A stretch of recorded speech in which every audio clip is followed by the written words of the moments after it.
Hi friends, ಎಲ್ಲರಿಗೂ ನಮಸ್ಕಾರ. ಬನ್ನಿ ಫ್ರೆಂಡ್ಸ್, ವಸುದೇವ ಕುಟುಂಬ ಸೀರಿಯಲಿನ ಇವತ್ತಿನ ಸಂಚಿಕೆಯಲ್ಲಿ ಏನಾಗ್ತಿದೆ ಅಂತ ನೋಡ್ಕೊಬರೋಣ. ಅದಕ್ಕೂ ಮುಂಚೆ ಯಾರೆಲ್ಲ ನನ್ನ ವಿಡಿಯೋ ನೋಡ್ತಾ ಇದ್ದೀರಾ ಫ್ರೆಂಡ್ಸ್, ಅವರೆಲ್ಲ ಪ್ಲೀಸ್ ಬಿಟ್ಟದೊಂದು ಲೈಕ್ ಮಾಡಿ, ಹಾಗೆ ಫಾಲೋ ಮಾಡೋದನ್ನ ಮರಿಬೇಡಿ. ಬನ್ನಿ ಸ್ಟಾರ್ಟ್ ಮಾಡೋಣ. ಫ್ರೆಂಡ್ಸ್, ಮೊದಲಿಗೆ ಇಲ್ಲಿ ಸ್ವಾತಿ ಕ್ಯಾಬಿನ್ಗೆ ಬಂದು ಈ ಕಡೆ ವರ್ಕರ್ಸ್ ಹೇಳ್ತಾ ಇರ್ತಾರೆ, ಕಮಿನ್ ಮೇಡಮ್ ಅಂತ ಅಂದಾಗ, ಬನ್ನಿ ಏನಾಯಿತು ಅಂತ ಅನ್ಬೇಕಾದ್ರೆ, ನೀವು ಫ್ಯಾಷನ್ ಶೋಗೆ ಸ್ಪಾನ್ಸರ್ ಮಾಡಿ ತುಂಬ ಒಳ್ಳೆ ಕೆಲಸ ಮಾಡಿದ್ರಿ ಅಂತ ಅಂದಾಗ, ಅಂಥದ್ದೇನಾಯಿತು ಅಂತ ಕೇಳಬೇಕಾದ್ರೆ, ನೀವು ಸ್ಪಾನ್ಸರ್ ಮಾಡೋದ್ರಿಂದ ಎಷ್ಟೋ ಜನ ನಮ್ಮ ಕಂಪನಿನ ಹುಡ್ಕೊಂಡು ಇನ್ವೆಸ್ಟ್ ಮಾಡೋಕ್ಕೆ ಇಲ್ಲಿಗೆ ಬಂದಿದ್ದಾರೆ ಮೇಡಮ್ ಅಂತ ಅಂದಾಗ, ಸ್ವಾತಿಗೆ ಸಿಕ್ಕಾಪಟ್ಟೆ ಖುಷಿ ಆಗ್ತಾ ಇರುತ್ತೆ. ಮೇಡಮ್, ಇದರಿಂದ ಏನಿಲ್ಲ ಅಂತಂದ್ರು ನಮ್ಮ ಕಂಪನಿಗೆ 15-20 ಕೋಟಿ ಲಾಭ ಆಗುತ್ತೆ, ಈ ಸಲ ಡಬಲ್ ಆಗುತ್ತೆ ಮೇಡಮ್ ಟರ್ನ್ ಓವರ್ ಅಂತ ಅಂದಾಗ, ಸ್ವಾತಿಗೆ ಸಿಕ್ಕಾಪಟ್ಟೆ ಖುಷಿ ಆಗ್ತಿರುತ್ತೆ. ನಿಜವಾಗ್ಲೂ ನೀವು ನಿಜ ಹೇಳ್ತಿದ್ದೀರಾ ಅಂತ ಅಂದಾಗ, ಎಸ್ ಮೇಡಮ್, ನಾನು ಹೇಳ್ತಾ ಇರೋದು ನಿಜ ಅಂತ ಅಂದಾಗ, ಥ್ಯಾಂಕ್ ಯು ಸೋ ಮಚ್ ಅಂತ ಅಂದಾಗ, ಈ ಕಡೆ ಹೋಗ್ತಾ ಇದ್ರೆ ಇವಳಿಗೆ ಸಿಕ್ಕ ಖುಷಿ ಆಗ್ತಿರುತ್ತೆ. ಹಾಗೆ ಇನ್ನೊಂದು ಕಡೆ ಗೀತಾ ತನ್ನ ಬೋಟಿಗೆ ಯಾವುದೇ ರೀತಿ ಕೆಷ್ಟ ದೃಷ್ಟಿ ಬೀಳಬಾರ್ದು ಅಂತ ಬೂತ್ ಕುಂಬಳಕಾಯಿನ ನೀಳಿಸಿ ಹೊಡೆದುಬಿಟ್ಟು ಕುಮಾರ ಎಲ್ಲಿ ಅಂತ ಹುಡುಕ್ತಾ ಇರ್ತಾಳೆ. ಇದೇನಿದು ಮಾವ ಎಲ್ಲೋದ್ರು, ಎಲ್ಲೂ ಕಾಣ್ತಿಲ್ವಲ್ಲ, ನನಗೊಂದು ಮಾತು ಹೇಳ್ದಲ್ಲೇ ಹೋಗ್ತಿದ್ದೀರಲ್ಲ, ಎಲ್ಲಿಗೆ ಹೋಗಿದ್ದಾರೆ, ಫೋನ್ ಮಾಡೋಣ ಅಂತ ಫೋನ್ ಮಾಡೋಕ್ಕೆ ಅಂತ ಫೋನ್ ತೊಗೊಂಡು ಹೋಗ್ತಾ ಇರಬೇಕಾದ್ರೆ ಅಷ್ಟೊತ್ತಿಗೆ ಕುಮಾರ ತುಂಬ ಬೇಜಾರಿಂದ ಬರ್ತಾನೆ. ಮಾವ, ಅಷ್ಟಕ್ಕೆ ಎಲ್ಲೋಗಿದ್ರಿ, ನನಗೆ ಹೇಳ್ದಲ್ಲೇ ಎಲ್ಲೋಗಿದ್ರಿ, ಏನಾಯಿತು ಇಷ್ಟು ಬೇಜಾರಾಗಿದ್ದೀರಾ ಅಂತ ಅನ್ಬೇಕಾದ್ರೆ, ನಮಗೆ ದೊಡ್ಡ ಅನ್ಯಾಯ ಆಗಿದೆ, ಈ ರೀತಿ ಜನ ಮೋಸ ಮಾಡ್ತಾರೆ ಅಂತ ನನಗೆ ಗೊತ್ತಿರಲಿಲ್ಲ ಅಂತ ಹೇಳ್ತಿರ್ಬೇಕಾದ್ರೆ, ಏನಾಯ್ತು ಅದನ್ನು ಸರಿಯಾಗಿ ಹೇಳಿ ಅಂತ ಅಂದಾಗ, ಈ ಥರ ಅಮೌಂಟ್ ವಿತ್ಡ್ರಾ ಮಾಡ್ಕೊಬರೋಣ ಅಂತ ಬ್ಯಾಂಕಿಗೆ ಹೋಗಿದ್ದೆ ಗೀತಾ, ಅಲ್ಲಿ ಚೆಕ್ ಎಲ್ಲಿ ಸಿಗುತ್ತೆ ಅಂತ ಕೇಳಿದೆ. ಹಾಗೆ ಚೆಲ್ಲನ್ನು ಬರೆದ್ಬಿಟ್ಟು ಚೆಕ್ನ ಕೊಡೋಣ ಅಂತ ಹೋಗಿದ್ದೆ. ಅಷ್ಟೊತ್ತಿಗೆ ಮ್ಯಾನೇಜರು ಚೆಕ್ ಕೊಡಪ್ಪ ಅಂತ ಅಂದಾಗ, ನಾನು ತೆಗೆದು ಕೊಟ್ಟು ತೋರಿಸಿದ್ರೆ ಸಿಕ್ಕಾಪಟ್ಟೆ ಬೈದರು ನನ್ನನ್ನು. ಅಲ್ಲ, ಇದೇ ಸಣ್ಣ ಮಕ್ಕಳು ಆಟ ಆಡ್ತಿದ್ದೇನಪ್ಪ, ಇದು ಚೆಕ್ಕಲ್ಲ, ಚಿಕ್ಕದೊಂದು ಚೆಕ್ ಕೊಡ್ತಾರೆ ಅಂತ ಅಂದಾಗ, ಇಲ್ಲ ಮೋಸ ಮಾಡ್ತಿದ್ದಾರೆ, ನನಗೆ ದೊಡ್ಡ ಅನ್ಯಾಯ ಮಾಡ್ತಾಯಿದ್ದಾರೆ ನೀವು, ನಾನು ಇದನ್ನು ವಿನ್ನರ್ ಆಗಿ ಗೆದ್ದಿದ್ದು, ಫ್ಯಾಷನ್ ಶೋನಲ್ಲಿ ನಾನು ಗೆದ್ದಿದ್ದು, ಇದನ್ನೇ ಅವ್ರು ಕೊಟ್ಟಿದ್ದು ಅಂತ ಅಂದಾಗ, ಈ ಕಡೆ ಮ್ಯಾನೇಜರ್ ಸಿಕ್ಕಾಪಟ್ಟೆ ಬಾಯಿ ಬಂದಂಗೆ ಬೈತಾ ಇರ್ತಾರೆ. ಏನು ತಮಾಷೆ ಮಾಡ್ತಿದ್ಯಾ, 3ನೇ ಕ್ಲಾಸ್ ಮಕ್ಕಳಿಗೂ ಸಹ ಚೆಕ್ ಯಾವುದು ಅಂತ ಗೊತ್ತಿರುತ್ತೆ, ನಿನಗೆ ಗೊತ್ತಿಲ್ವಾ, ದೊಡ್ಡ ದನ ಥರ ಬೆಳೆದಿದೆಯಾ ಅಂತ ಸೆಕ್ಯೂರಿಟಿಗೆ ಹೇಳಿ ಅವನನ್ನು ಹೊರಗಡೆ ಕಳಿಸಿದಾಗ ಅವನಿಗೆ ಸಿಕ್ಕಾಪಟ್ಟೆ ಬೇಜಾರಾಗ್ತಾ ಇರುತ್ತೆ. ಹಾಗೆ ನಡೆದ ಘಟನೆ ಎಲ್ಲನೂ ಸಹ ಗೀತಾ ಹತ್ರ ಹೇಳ್ಕೊಂಡು ಬೇಜಾರಿಂದ ಈ ಕಡೆ ಕುಮಾರ ಇರಬೇಕಾದ್ರೆ ಗೀತಾ ಸಿಕ್ಕಾಪಟ್ಟೆ ನಗಾಡ್ತಾ ಇರ್ತಾಳೆ. ಅಲ್ಲ, ನಮಗೆ ಇಷ್ಟು ದೊಡ್ಡ ಅನ್ಯಾಯ ಆಗಿದೆ, ಈ ಥರ ಚೆಕ್ ಕೊಟ್ಟು ನಮಗೆ ಮೋಸ ಮಾಡ್ತಿದ್ದಾರೆ, ಅಲ್ಲಿ ಬಂದಿರೋರೆಲ್ಲ ಎಷ್ಟು ಕಷ್ಟಪಟ್ಟು ಬಟ್ಟೆನ ಡಿಸೈನ್ ಮಾಡಿ ಫ್ಯಾಷನ್ ಶೋ ನಡೆಸಿದ್ರು, ನೋಡಿದರೆ ಇವರು ಇಷ್ಟು ದೊಡ್ಡ ಅನ್ಯಾಯ ಮಾಡ್ತಿದ್ದಾರಲ್ಲ ಗೀತಾ, ನಿತಿನ್ಗೆ ಹೇಳ್ಬಿಟ್ಟು ಆ ಫ್ಯಾಷನ್ ಶೋನ ಕ್ಲೋಸ್ ಮಾಡಿಸ್ಬೇಕು ಅಂತ ಮಾತಾಡ್ತಿರ್ಬೇಕಾದ್ರೆ ಗೀತಾ ನಗಾಡ್ತಾ ಇರ್ತಾಳೆ. ಏನಕ್ಕೆ ನಗಾಡ್ತಿದ್ಯಾ, ನನಗೆಷ್ಟು ಬೇಜಾರಾಗಿದೆ, ಅನ್ಯಾಯ ಆಗಿದೆ, ನಿನಗೆ ಅರ್ಥ ಆಗ್ತಿಲ್ವಾ ಅಂತ ಕುಮಾರ ಕೇಳ್ತಿರ್ಬೇಕಾದ್ರೆ, ಅಯ್ಯೋ ಮಾವ, ಇದನ್ನು ನಿಜವಾದ ಚೆಕ್ಕು ಅಂತ ಯಾಕೆ ಅಂದ್ಕೊಂಡ್ರೆ, ಇದು ಫೋಟೋಗೆ ಚೆನ್ನಾಗಿ ಬರಲಿ ಅಂತ ಫೋಸ್ ಕೊಡೋಕ್ಕೆ ಈ ರೀತಿ ಕೊಡ್ತಾರೆ, ನಿಜವಾದ ಚೆಕ್ಕನ್ನು ನಮಗೆ ಇನ್ನೂ ಕೊಟ್ಟೇ ಇಲ್ಲ ಅಂತ ಅಂದಾಗ ಅವನಿಗೆ ಆಶ್ಚರ್ಯ ಆಗ್ತಾ ಇರುತ್ತೆ. ಹಾಗಾದರೆ ನಮಗೆ ಅವರು ಮೋಸ ಮಾಡಿಲ್ವಾ ಅಂತ ಅಂದಾಗ, ಖಂಡಿತ ಅವ್ರು ಮೋಸ ಮಾಡಿಲ್ಲ, ಇನ್ನೂ ನಿಜವಾದ ಚೆಕ್ನ ಕೊಟ್ಟೇ ಇಲ್ಲ, ಇದು ಜಸ್ಟ್ ಫ್ಯಾಷನ್ ಶೋಗೋಸ್ಕರ ಕೊಟ್ಟಿರೋದು ಅಂತ ಅಂದಾಗ ಕುಮಾರ ಸಿಕ್ಕಾಬಟ್ಟೆ ನಗಾಡ್ತಾ ಇರ್ತಾನೆ. ಹಾಗೆ ಗೀತಾ ಏನಕ್ಕೆ ನಗಾಡ್ತಿದ್ದೀರಾ ಅಂತ ಅಂದಾಗ, ಸುಮ್ಮನೆ ನನಗಿದೆಲ್ಲ ಗೊತ್ತು, ನೀನು ಯಾವ ರೀತಿ ರಿಯಾಕ್ಷನ್ ಮಾಡ್ತೀಯ ಅಂತ ನೋಡೋಕ್ಕೆ ಈ ರೀತಿ ಅಂದೆ ಅಂತ ಅಂದಾಗ, ಗೀತಾ ನಗಾಡ್ಕೊಂಡು ತುಂಬ ಚೆನ್ನಾಗಿ ಬಕ್ರ ಮಾಡಿ ಕಳ್ಸಿದ್ದಾರೆ ನಿಮ್ಮನ್ನು ಅಂತ ನಗಾಡ್ತಾ ಇರ್ತಾಳೆ. ಸರಿ ಆಯಿತು, ನಮ್ಮ ರಾಮಣ್ಣನ ಹೋಟೆಲ್ಗೆ ಹೋಗಿ 2 ಟೀನ ತಗೋಬೋಗು ಅಂತ ಈ ಕಡೆ ಗೀತನ ಕಳಿಸ್ತಾ ಇರ್ತಾನೆ. ಇನ್ನೊಂದು ಕಡೆ ರಂಜನ್ ಮತ್ತು ರಾಗಿಣಿ ಇಬ್ಬರು ಸಹ ಅಜಯ್ಗೋಸ್ಕರ ಒಂದು ರೆಸ್ಟೋರೆಂಟ್ ಮಾಡ್ತಾ ಕೂತಿರ್ಬೇಕಾದ್ರೆ, ಈ ಕಡೆ ರಂಜನ್ ಹೇಳ್ತಾ ಇರ್ತಾನೆ, ಅಕ್ಕ ಇವನಿಗೋಸ್ಕರ ಇನ್ನೂ ಎಷ್ಟೊತ್ತು ವೆಯ್ಟ್ ಮಾಡಬೇಕು ನಾವು ಅಂತ ಅಂದಾಗ, ಬೇಜಾರು ಮಾಡ್ಕೋಬೇಡ ಕಣೋ, ನಿನಗೇನಾದರೂ ಬೇಕಂದರೆ ಆರ್ಡ್ರ್ ಮಾಡ್ತೀನಿ, ಹೇಳು ತಿಂತಾ ಇರು, ಅವನು ಖಂಡಿತ ಬರ್ತಾನೆ ಅಂತ ಅಂದಾಗ, ಅವ್ನು ಯಾವಾಗ ಬರ್ತಾನೋ ನನಗೆ ಗೊತ್ತಿಲ್ಲ, ನನಗೆ ಕಾದು ಸಾಕಾಯಿತು ಅಂತ ಬೈಕೋತಾ ಇರ್ತಾನೆ. ಅಷ್ಟೊತ್ತಿಗೆ ಅಜಯ್ ಡಿಫ್ರೆಂಟ್ ಗೆಟಪ್ಪಲ್ಲಿ ಬಂದುಬಿಟ್ಟು ಈ ಕಡೆ ರಾಗಿಣಿನ ನೋಡಿ ಸಿಕ್ಕಾಪಟ್ಟೆ ಖುಷಿಯಿಂದ ಕೂತ್ಕೊಳ್ಳೋಕೆ ಹೋಗ್ತಿರ್ಬೇಕಾದ್ರೆ, ರಂಜನ್ ಎಕ್ಸ್ಕ್ಯೂಸ್ ಮೀ, ಇಲ್ಲಿ ಬೇರೆ ಯಾರೋ ಬರ್ತಾರೆ ಅಂತ ಅಂದಾಗ, ರಾಗಿಣಿ ಸಡನ್ನಾಗಿ ರಂಜನ ನೋಡಿ ಒಂದು ಕ್ಷಣ ಆಶ್ಚರ್ಯವಾಗಿ ನಿಂತ್ಕೊಬಿಡ್ತಾಳೆ. ಅಜಯ್ ಹೇಗಿದೆಯಾ ಅಂತ ಅಂದ ತಕ್ಷಣ, ಇವನ ಅಜಯ್ ಇವನೊಳ್ಳೆ ಬಕ್ರ ಥರ ಇದ್ದಾನಲ್ಲ ಅಂತ ರಂಜನ್ ಮನಸ್ಸಲ್ಲಿ ಬೈಕೋತಾ ಇರ್ತಾನೆ. ಹಾಗೆ ಪ್ಲೀಸ್ ಬಿ ಸೀಟೆಡ್ ಅಂತ ಅಂದಾಗ ಕೂತ್ಕೊಂಡ ತಕ್ಷಣ, ಇವನು ಯಾರು ಅಂತ ಕೇಳ್ತಿರ್ಬೇಕಾದ್ರೆ, ನನ್ನ ತಮ್ಮ ರಂಜನ್ ಅಂತ ಇಂಟ್ರೊಡ್ಯೂಸ್ ಮಾಡ್ಕೊತಿರ್ಬೇಕಾದ್ರೆ,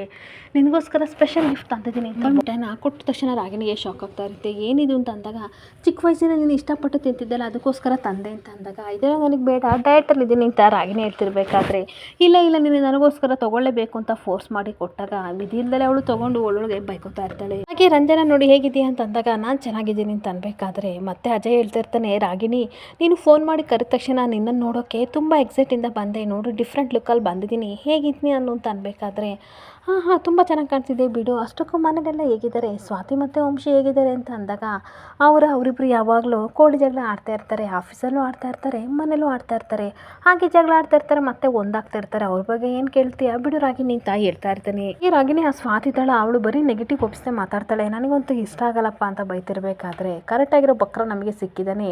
ನಮಗೂ ಇದೇ ಇನ್ಫಾರ್ಮೇಷನ್ ಬೇಕಿತ್ತು, ಆ ವಂಶಿ ಸ್ವಾತಿ ನಡುವೆ ಹುಡಿ ಹಿಂಡಬೇಕಿತ್ತು, ಒಳ್ಳೆ ಮುಂಬೈಯಿಂದ ಬಂದು ಬಕ್ರ ನಮಗೆ ತಗ್ಲಾಕೊಂಡು ಅಂತ ಖುಷಿ ಪಡ್ತಿರ್ಬೇಕಾದ್ರೆ, ಇರ್ತಾರೆ. ಅದನ್ನೆಲ್ಲ ಬಿಟ್ಟಾಕು ರಾಗಿಣಿ, ಏನು ಗೊತ್ತಾ, ನೀನೇನು ತಿಂತೀಯ, ಏನು ಕುಡಿತೀಯ ಹೇಳು, ನಿನಗೇನು ಬೇಕು ಹೇಳು, ಅದನ್ನು ಆರ್ಡ್ರ್ ಮಾಡ್ತೀನಿ ಅಂತ ಅಜಯ್ ಹೇಳ್ತಿರ್ಬೇಕಾದ್ರೆ, ನೋ ಥ್ಯಾಂಕ್ಸ್, ನನಗೇನು ಬೇಡ, ಬರೋಕ್ಕೂ ಮುಂಚೆ ಆರ್ಡ್ರ್ ಮಾಡ್ಕೊಂಡು ನಾವಿಬ್ಬರು ತಿಂದ್ಬಿಟ್ವಿ, ನಿನಗೇನಾದರೂ ಬೇಕಾ ಹೇಳು, ಆರ್ಡ್ರ್ ಮಾಡ್ತೀನಿ ಅಂತ ಅಂದಾಗ, ಸ್ವಲ್ಪ ಹೊತ್ತು ವೆಯ್ಟ್ ಮಾಡಿದರೆ ನಾನು ಬರ್ತಿದ್ನಲ್ವ, ಯಾಕೆ ನನಗೆ ಈ ರೀತಿ ಮೋಸ ಮಾಡಿಬಿಟ್ರಿ, ನೆಕ್ಸ್ಟ್ ಟೈಮ್ ನಾವಿಬ್ಬರು ಸಿಕ್ಕಿದಾಗ ಒಟ್ಟಿಗೆ ತಿನ್ಬೇಕಾಯ್ತಾ ಅಂತ ಅಂದಾಗ, ಅಷ್ಟೊತ್ತಿಗೆ ರಂಜನ್ ಅಕ್ಕ ಟೈಮ್ ಆಯಿತು ನಾವು ಹೊರಡೋಣ ಅಂತ ಅಂದಾಗ, ವಿ ಹ್ಯಾವ್ ಟು ಗೋ, ಬರ್ತೀನಿ, ಸಾರಿ ನೆಕ್ಸ್ಟ್ ಟೈಮ್ ಸಿಗೋಣ ಅಂತ ಅಂದಾಗ, ಸರಿ ನೆಕ್ಸ್ಟ್ ಟೈಮ್ ಮಿಸ್ ಮಾಡಬಾರ್ದು ಅಂತ ಹೇಳಿದಾಗ, ಸರಿ ಓಕೆ ಬಾಯ್ ಅಂತ ಅವರಿಬ್ಬರು ಹೋಗ್ತಾ ಇದ್ರೆ ಇವನಿಗಂತೂ ಸಿಕ್ಕಾಬಟ್ಟೆ ಖುಷಿ ಆಗ್ತಿರುತ್ತೆ. ರಾಗಿಣಿ ನನ್ನ ಹಾರ್ಟ್ನ ಕುಕ್ಬಿಟ್ಟಲ್ಲೇ, ನೀನು ಬರೀ ರಾಗಿಣಿ ಮಾತ್ರ ಅಲ್ಲ ಗಿಣಿ, ಮದುವೆ ಅಂತ ಆದರೆ ನಿನ್ನಂಥ ಗಿಣಿನ ನಾನು ಮದುವೆ ಆಗಬೇಕು, ಯಾವುದೇ ಕಾರಣಕ್ಕೂ ಮಿಸ್ ಮಾಡ್ಕೊಳ್ಳಲ್ಲ ಅಂತ ಖುಷಿ ಪಡ್ತಾ ಇರ್ತಾನೆ. ಹಾಗೆ ಇನ್ನೊಂದು ಕಡೆ ವಂಶಿ ಇನ್ವೆಸ್ಟ್ ಯಾರ್ಯಾರು ಮಾಡಿದ್ರು ಅವ್ರ ಜೊತೆ ಮಾತಾಡ್ತಾ ಇರ್ತಾನೆ. ನಮ್ಮ ಕಂಪನಿಗೆ ಯಾರ್ಯಾರು ಇನ್ವೆಸ್ಟ್ ಮಾಡಿದಾರೆ ಅವ್ರಿಗೆಲ್ಲ ಖಂಡಿತ ಮೋಸ ಆಗೋಕ್ಕೆ ನಾನು ಬಿಡಲ್ಲ,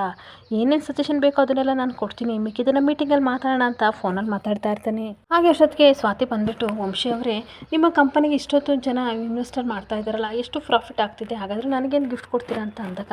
ನಿನ್ನ ಪಾಕೆಟ್ ಮನಿ ಏನಾದರೂ ಕೊಟ್ಟಿದ್ದೆ, ನನ್ನ ಕಂಪನಿ ದುಡ್ಡು ತಾನೇ ಕೊಟ್ಟಿರೋದು, ಅದಕ್ಕೆ ಪ್ರಾಫಿಟ್ ಆಗಿದೆ ಬಿಡು ಅಂತ ಅಂದಾಗ, ಆದರೂ ಸರಿಯಾದ ಟೈಮಿಗೆ ಯೋಚನೆ ಮಾಡಿ ನಾನು ತಾನೇ ಸ್ಪಾನ್ಸರ್ ಮಾಡಿದ್ದು, ಅಂದಮೇಲೆ ನನಗೆ ಏನು ಕೊಡ್ತೀರಾ, ಒಂದು ಕೆಲಸ ಮಾಡಿ ಸ್ಯಾಲ್ರಿಲಿ 15% ಹೈಕ್ ಮಾಡಿ ಅಂತ ಅಂದಾಗ, ಏನು ಕಂಪನಿಗೆ ಸೇರಿಕೊಂಡು 1 ಮಂತ್ ಆಗಿಲ್ಲ, ನಿನಗೆ ಹೈಕ್ ಬೇರೆ ಬೇಕಾ, ಬಾಯ್ ಮುಚ್ಕೊಂಡು ಹೋಗು ಅಂತ ಬೈತಾ ಇರ್ತಾನೆ. ಹಾಗೆ ಮತ್ತೆ ಸರಿ ಆಯ್ತು, ಈ ಕಂಪನಿ ಓನರ್ ಬೇರೆ ನಾನಲ್ವಾ, ಈ ಕಡೆ ಹೈಕ್ ಕೊಡಬೇಡಿ, ಒಂದು ಕೆಲಸ ಮಾಡಿ 1.5 2 ಕೋಟಿ ನನಗೆ ಕೊಟ್ಬಿಡಿ ಅಂತ ಅಂದಾಗ, ಏನು 2 ಕೋಟಿ ಕೊಡಬೇಕಾ, ಅದಕ್ಕೆ ಎಷ್ಟು ಸೊನ್ನೆ ಹಾಕಬೇಕು ಗೊತ್ತಾ ಅಂತ ಅಂದಾಗ, ಲೆಕ್ಕ ಮಾಡಿ ನೋಡಿ 6 ಸೊನ್ನೆ ಹಾಕಬೇಕು, ನನ್ನನ್ನು ಏನು ಅಂದ್ಕೊಂಡಿದ್ದೀರಾ, ಮ್ಯಾಕ್ಸಲ್ಲಿ ವೀಕ್ ಅಂತ ಅಂದ್ಕೊಂಡಿದ್ದೀರಾ, ಸ್ಕೂಲಲ್ಲಿ ಇರಬೇಕಾದ್ರೆ ಟೀಚರ್ಸ್ಗೆ ನಾನು ಲೆಕ್ಕ ಹೇಳ್ಕೊಡ್ತಿದ್ದೆ ಅಂಥದ್ರಲ್ಲಿ ನಾನು ಹೇಗೆ ಮ್ಯಾಕ್ಸಲ್ಲಿ ವೀಕ್ ಆಗ್ತೀನಿ, ನನಗೆ ಅದೆಲ್ಲ ಗೊತ್ತಿಲ್ಲ, ನೀವೇನೀಗ 2 ಕೋಟಿ ಕೊಡ್ತೀರಾ ಅಥವಾ ತಾತನ ಕಂಪ್ಲೇಂಟ್ ಮಾಡಲಾ ಅಂತ ಅಂದಾಗ, ಕೊಟೇಶನ್ ಇಲ್ಲೂ ರೆಡಿಯಾಗಿಲ್ಲ, ಅದೆಲ್ಲ ಬರಲಿ ಆಮೇಲೆ ಡಿಸೈಡ್ ಮಾಡೋಣ, ಇವಾಗ ಎದ್ದೋಗು ಅಂತ ಅನ್ಬೇಕಾದ್ರೆ, ಇಲ್ಲ ನೀವು ಕೊಡಲೇಬೇಕು ಅಂತ ವಾದ ಮಾಡ್ತಿರ್ಬೇಕಾದ್ರೆ, ಈಗೇನು ಹೋಗ್ತೀಯ ಇದ್ರಲ್ಲಿ ತಾಂಡು ಹೊಡಿಯೋಣ ಅಂತ ಅಂದ್ಬಿಟ್ಟು ವಾಸನ ತೋರಿಸ್ತಿರ್ಬೇಕಾದ್ರೆ, ಸರಿ ಮೂಡ್ ಸರಿ ಇಲ್ಲ ಅಂತ ಅನ್ಸುತ್ತೆ, ಇದ್ರ ಬಗ್ಗೆ ನಾಳೆ ಮಾತಾಡ್ತೀನಿ ಬಾಯ್ ಅಂತ ಹೋಗ್ತಾ ಇರ್ತಾಳೆ. ಹಾಗೆ ವಂಶಿ ನಿಜವಾಗ್ಲೂ ಅವಳಿಗೆ ಸ್ವಾತಿ ಅಂತ ಹೆಸರಿಡಬಾರ್ದಿತ್ತು, ಕಳಬುರ್ಕಿ ಅಂತ ಹೆಸರಿಡಬೇಕಿತ್ತು ಅಂತ ಬಾಯ್ಕೋತಾ ಇರ್ತಾನೆ. ಇನ್ನೊಂದು ಕಡೆ ಗೀತಾ ಮತ್ತು ಕುಮಾರ್ ಇಬ್ಬರು ಸ್ಟಿಚಿಂಗ್ ಮಾಡ್ತಿರ್ಬೇಕಾದ್ರೆ ಒಬ್ರು ಕಸ್ಟಮರ್ ಬರ್ತಾರೆ, ಬನ್ನಿ ಮೇಡಮ್ ಕೂತ್ಕೊಳ್ಳಿ ಅಂತ ಅಂದಾಗ, ಅಂಗಡಿ ಎಲ್ಲ ನೋಡಿಬಿಟ್ಟು, ನಿಜವಾಗ್ಲೂ ನೀವೇನಾ ಗೀತಾ ಮತ್ತು ಕುಮಾರ್ ಫ್ಯಾಷನ್ ಶೋಗೆ ಭಾಗವಹಿಸೋದು ನೀವೇನಾ ಅಂತ ಅಂದಾಗ, ಹೌದು ಮೇಡಮ್ ನಾವೇ, ಯಾಕೆ ಅಂತ ಅಂದಾಗ, ಡಿಸೈನ್ ಮಾಡಿರೋ ಬಟ್ಟೆ ಹಾಕ್ಕೊಂಡು ಫ್ಯಾಷನ್ ಶೋ ಮಾಡಿದ್ರಲ್ಲ, ಆ ಡಿಸೈನ್ ಮಾಡಿದ್ದು ನೀವೇ ಅಂತ ಅಂದಾಗ, ಇವರಿಗೂ ಸ್ವಲ್ಪ ಆಶ್ಚರ್ಯ ಆಗ್ತಿರುತ್ತೆ. ಅಲ್ಲ ಮೇಡಮ್ ಯಾಕೆ ಈ ರೀತಿ ಕೇಳ್ತಿದ್ದೀರಾ, ಬೇರೆ ಮಾಡಿದ ಡಿಸೈನ್ ಹಾಕ್ಕೊಂಡು ನಾವು ಫ್ಯಾಷನ್ ಶೋ ಮಾಡೋಕ್ಕಾಗುತ್ತಾ, ನಾವೇ ಮಾಡಿದ್ದು, ಆ ರೀತಿ ಮಾಡಿದ್ರೆ ನಮ್ಮನ್ನು ಸುಮ್ಮನೆ ಬಿಡ್ತಾರಾ ಅಂತ ಅಂದಾಗ, ನಿಮಗೆ ಗೊತ್ತಿಲ್ಲ ಅಂತ ಅನಿಸುತ್ತೆ, ಎಲ್ಲರೂ ಅದೇ ರೀತಿ ಮಾಡೋದು ಅಂತ ಹೇಳ್ತಿರ್ಬೇಕಾದ್ರೆ, ಇಲ್ಲ ಮೇಡಮ್ ನಾವೇ ಡಿಸೈನ್ ಮಾಡಿ ಬಟ್ಟೆ ಎಲ್ಲ ತಂದು ಸ್ಟಿಚ್ ಮಾಡಿದ್ದು ಪ್ರತಿಯೊಂದು ನಾವೇ ಅಂತ ಅಂದಾಗ, ಓ ಹೌದಾ, ವೆರಿ ನೈಸ್, ಅಷ್ಟಕ್ಕೆ ನಾನು ಇದನ್ನೆಲ್ಲ ಏನು ಕೇಳ್ತಿದ್ದೀನಿ ಅಂತ ಗೊತ್ತಾಗ್ತಿಲ್ವಾ ಅಂತ ಅಂದಾಗ, ಇಲ್ಲ ಅಂತ ಇಬ್ಬರು ಹೇಳ್ತಿರ್ಬೇಕಾದ್ರೆ, ನಾನು ನಿಮಗೆ ಆಫರ್ ಕೊಡೋಕ್ಕೆ ಬಂದಿದ್ದೀನಿ, ಏನು ಅಂತಂದರೆ ನಾವೊಂದು ಕೆಲವೊಂದು ಡಿಸೈನ್ ಹೇಳ್ತೀನಿ, ಆ ಡಿಸೈನ್ನ ನೀವು ಮಾಡಿ ನಮ್ಮ ಕಂಪನಿ ಲೇಬಲಲ್ಲಿ ನೀವು ಕೊಡಬೇಕು, ಹಾಗೆ ನಿಮಗೆ ಕೇಳಿದಷ್ಟು ದುಡ್ಡನ್ನು ನಾನು ಕೊಡ್ತೀನಿ ಅಂತ ಅಂದಾಗ, ಗೀತನಿಗೆ ಸಿಕ್ಕಾಬಟ್ಟೆ ಖುಷಿ ಆಗ್ತಾ ಇರುತ್ತೆ. ಕುಮಾರ್ ತುಂಬ ಬೇಜಾರಿಂದ ಕೇಳ್ತಾ ಇರ್ತಾನೆ, ಹಂಗಂದ್ರೆ ನಿಮ್ಮ ಮಾತಿನ ಅರ್ಥ ಏನು ಮೇಡಮ್, ನನಗೆ ಅರ್ಥ ಆಗ್ತಿಲ್ಲ ಅಂತ ಅಂದಾಗ, ನಾವು ಹೇಳೋ ಡಿಸೈನ್ನ ನೀವು ಮಾಡಿ ನಮಗೆ ಕೊಡಬೇಕು, ನಮ್ಮ ಲೇಬಲ್ ಹಾಕ್ಕೊಂಡು ನಾವು ಮಾರ್ತೀವಿ, ಟೈಮಿಗೆ ಕರೆಕ್ಟಾಗಿ ದುಡ್ಡು ಕೊಡ್ತೀವಿ ಅಂತ ಹೇಳ್ತಿರ್ಬೇಕಾದ್ರೆ, ಗೀತಾ ಓಕೆ ಅಂತ ಹೇಳ್ತಿರ್ಬೇಕಾದ್ರೆ, ಒಂದು ನಿಮಿಷ ಗೀತಾ, ಅಲ್ಲ ಮೇಡಮ್ ನಾವು ಸ್ಟಿಚ್ ಮಾಡಿರೋ ಬಟ್ಟೆನ ನೀವು ತೊಗೊಂಡು ಸೇಲ್ ಮಾಡ್ತೀರಾ, ಅದು ನಿಮ್ಮ ಲೇಬಲ್ ಹಾಕ್ಕೊಂಡು ಸೇಲ್ ಮಾಡ್ತೀರಾ, ಹಾಗಾದರೆ ಅದು ನಾವು ಮಾಡಿದ್ದು ಅಂತ ಯಾರಿಗೂ ಗೊತ್ತಾಗಲ್ಲ ಅಲ್ವಾ ಅಂತ ಅಂದಾಗ, ಖಂಡಿತ ಗೊತ್ತಾಗಲ್ಲ ಅಂತ ಹೇಳ್ತಾ ಇರ್ತಾರೆ. ಹಾಗೆ ಅದಕ್ಕೆ ನಾವು ನಾರ್ಮಲ್ ಡ್ರೆಸ್ಗಿನ್ನ ಜಾಸ್ತಿ ಪೇನ ನಾವು ನಿಮಗೆ ಮಾಡ್ತೀವಿ ಅಂತ ಅಂದಾಗ, ಕ್ಷಮಿಸಿ ಮೇಡಮ್ ಈ ಆಫರ್ ನಮಗೆ ಇಷ್ಟ ಆಗಲಿಲ್ಲ ಅಂತ ಕುಮಾರ ಹೇಳ್ತಾ ಇದ್ರೆ, ಗೀತನಿಗೆ ಸಿಕ್ಕಾಬಿಟ್ಟೆ ಬೇಜಾರಾಗ್ತಾ ಇರುತ್ತೆ. ಈ ಕುಮಾರ ಹೇಳ್ತಾ ಇರ್ತಾನೆ, ಕ್ಷಮಿಸಿ ಮೇಡಮ್ ನಾವು ಸ್ವಂತದಾದ ಬ್ರ್ಯಾಂಡ್ನ ಓಪನ್ ಮಾಡಬೇಕಂತ ಅಂದ್ಕೊಂಡಿದ್ದೀವಿ, ನಾವು ನೀವು ಹೇಳಿದ ಪ್ರಕಾರ ಮಾಡಿದರೆ ನಮಗೆ ನಮ್ಮದೇ ಆದ ಐಡೆಂಟಿಟಿ ಎಲ್ಲಿರುತ್ತೆ ಮೇಡಮ್ ಅಂತ ಕೇಳ್ತಾ ಇರ್ತಾನೆ. ಹಾಗೆ ಬಂದಿರೋ ಗೆಸ್ಟ್ ಹೇಳ್ತಾ ಇರ್ತಾರೆ, ಮಿಸ್ಟರ್ ಕುಮಾರ್ ಸರಿಯಾಗಿ ಯೋಚನೆ ಮಾಡಿ, ನೀವೇನೋ ಬ್ರ್ಯಾಂಡ್ನ ಓಪನ್ ಮಾಡೋದೇನು ದೊಡ್ಡ ವಿಷಯ ಅಲ್ಲ, ಆದರೆ ಸೇಲ್ ಮಾಡೋದು ಎಷ್ಟು ಕಷ್ಟ ಗೊತ್ತಾ, ಈ ಬ್ಯಾಂಗ್ಳೂರು ಸಿಟಿಲಿ ಎಷ್ಟು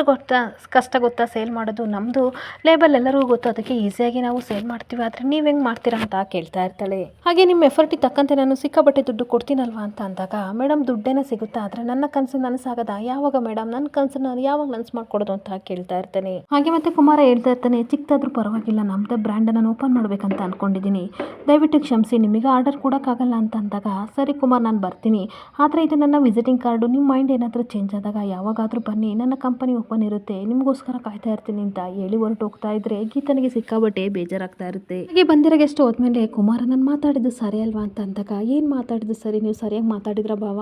ನಿಜವಲ್ಲೂ ಸಿಕ್ಕಾಬಟ್ಟೆ ಬೇಜಾರಾಗ್ತಾ ಇದೆ, ಏನು ಗೊತ್ತಾ ಮಾವ, ನಮಗೆ ದುಡ್ಡಿನ ಅವಶ್ಯಕತೆ ಇದೆ ಅಂತ ತುಂಬ ಚೆನ್ನಾಗಿ ಗೊತ್ತು, ಆದರೂ ಸಹ ಈ ಆಫರ್ನ ಒಪ್ಕೊಳ್ಳಿಲ್ವಲ್ಲ, ನನಗೆ ಸಿಕ್ಕಾಬಟ್ಟೆ ಬೇಜಾರಾಗ್ತಿದೆ, ನನ್ನ ಪಾಡಿ ನನ್ನನ್ನು ಸ್ವಲ್ಪ ಹೊತ್ತು ಬಿಟ್ಬಿಡಿ ಅಂತ ಕೋಪ ಮಾಡ್ಕೊಂಡು ಹೋಗ್ತಾ ಇದ್ದರೆ ನಾನು ಏನು ಮಾತಾಡಿದ್ರು ತಪ್ಪಾಗೆ ತಿಳ್ಕೊತಾಳಲ್ಲ, ನಾನು ಮಾಡಿದ್ದು ಸರಿ ಅಲ್ವಾ, ಇವಾಗ ಯಾವ ರೀತಿ ಗೀತನ ಸಮಾಧಾನ ಮಾಡೋದು ಅಂತ ಕುಮಾರ ಯೋಚನೆ ಮಾಡ್ತಾ ಇರ್ತಾನೆ. ಹಾಗೆ ಇನ್ನೊಂದು ಕಡೆ ವಂಶಿ ಮತ್ತು ಸ್ವಾತಿ ಮನೆಗೆ ಹೋಗ್ತಿರ್ಬೇಕಾದ್ರೆ ಕಾರಲ್ಲಿ ಕುತ್ಕೊಂಡು ಇವಳು ಲೆಕ್ಕ ಹಾಕ್ತಾ ಇರ್ತಾಳೆ. 25 + 15 40 ಆಯಿತು, ಹಾಗಾದರೆ 4 ಲ್ಯಾಕ್ ಆಯ್ತಾ ಅಂತ ಅನ್ಬೇಕಾದ್ರೆ ಅದೇನಿದು ಚಿಕ್ಕ ಮಕ್ಕಳು ಚಾಕ್ಲೇಟ್ ಲೆಕ್ಕ ಹಾಕ್ದಂಗೆ ಲೆಕ್ಕ ಹಾಕ್ತಿದ್ದಿಲ್ಲ ಅಂತಾಗ, ನಿಮಗೆ ವ್ಯವಹಾರದ ಬಗ್ಗೆ ಗೊತ್ತಾಗಲ್ಲ, ಅಷ್ಟಕ್ಕೂ ನಾವು ನಿಧಾನಕ್ಕೆ ವ್ಯವಹಾರ ಮಾಡಬೇಕಲ್ವಾ ಅಂತ ಅಂದಾಗ, ಬುದ್ಧಿ ಇರೋರು ಸರಿಯಾಗಿ ಮಾಡಿದರೆ ಅರ್ಥ ಆಗುತ್ತೆ, ನಿನ್ನಂತ ಮಾಡಿದರೆ ಏನು ಅರ್ಥ ಆಗುತ್ತೆ ಅಂತ ಬೈತಾ ಇರ್ತಾನೆ. ಹಾಗೆ ನೀವು ನನ್ನನ್ನು ಲೂಸ್ ಅಂತ ಬೈತಾ ಇದ್ರೆ ನೋಡಿ, ಒಂದಿನಲ್ಲ ಒಂದಿನ ಆ ರೀತಿ ಬಿಲ್ಡಿಂಗ್ ಕಟ್ಬಿಡ್ತೀನಿ, ಅದು ಎಷ್ಟಾಗ್ಬೋದು, ಅದ್ರ ವ್ಯಾಲ್ಯೂ ಎಷ್ಟು ಅಂತ ಅಂದಾಗ 2.2 crore ಆಗ್ಬೋದು ಅಂತ ಅಂದಾಗ, ಸರಿ ಬಿಡು ನಾನು ನಿನ್ನೇನು ಕೇಳಲ್ಲ, ನೀನು ಕೇಳಕ್ಕೆ ಹೋದ್ರೆ ನೀನು ಹೇಳಲ್ಲ ಅಂತ ಅಂದಾಗ, ಇಲ್ಲ ಖಂಡಿತ ಹೇಳ್ತೀನಿ, ಏನು ಗೊತ್ತಾ, ದೊಡ್ಡ ಲಕ್ಸುರಿ ಯಾರು ಮನೆ ಕಟ್ಟಬೇಕು, ಹಾಗೆ ಅದರಲ್ಲೊಂದು ಲಕ್ಸುರಿ ಕಾರ್ ತರಬೇಕು, ಸೆಕ್ಯೂರಿಟಿ ನನಗೆ ವಿಶ್ ಮಾಡ್ತಿರಬೇಕು, ಹಾಗೆ ಗಾರ್ಡನ್ ಹತ್ರ ನಾವು ಮನೆಯವರೆಲ್ಲ ಕುತ್ಕೊಂಡು ಟೀ ಕಾಫಿ ಕುಡ್ಕೊಂಡು ಬಜ್ಜಿ ಬೋಂಡ ತಿನ್ಕೊಂಡು ಎಂಜಾಯ್ ಮಾಡಬೇಕು, ಹಾಗೆ ಒಳಗಡೆ ಹೋದ ತಕ್ಷಣ ಒಂದು ದೊಡ್ಡ ಫಿಶ್ ಟ್ಯಾಂಕ್ ಇರಬೇಕು, ಕಲರ್ ಫಿಶ್ ಓಡಾಡಬೇಕು ಅಂತ ಮುಂದಕ್ಕೆ ಮನೆ ಕೊಟ್ಟ ಕನಸನ್ನ ಹೇಳ್ತಿರ್ಬೇಕಾದ್ರೆ, ಸಾಕು ನನಗೆ ಕೇಳಿ ತಲೆನೋವು ಬರ್ತಿದೆ, ಸುಮ್ಮನೆ ಇರು, ನಿನ್ನ ಮಾತು ಯಾವಳು ಕೇಳ್ತಾಳೆ ಅಂತ ಅಂದಾಗ, ಪ್ಲೀಸ್ ವಂಶವ್ರೆ ಇನ್ನೊಂದು ಸ್ವಲ್ಪ ಇದೆ ಹೇಳ್ತೀನಿ ಅಂತ ಅಂದಾಗ, ಬಾಯಿ ಮುಚ್ಕೊಂಡು ಇರ್ತೀಯ, 2 ಬಿಡೋಣ ಅಂತ ಬೈತಿರ್ಬೇಕಾದ್ರೆ ಕೋಪ ಮಾಡ್ಕೊಂಡು ಸ್ವಾತಿ ಕೂತ್ಕೋತಾಳೆ. ಇಲ್ಲಿಗೆ ಸಂಚಿಕೆ ಎಂಡ್ ಆಗ್ತಿದೆ. Thank you for the watching friends.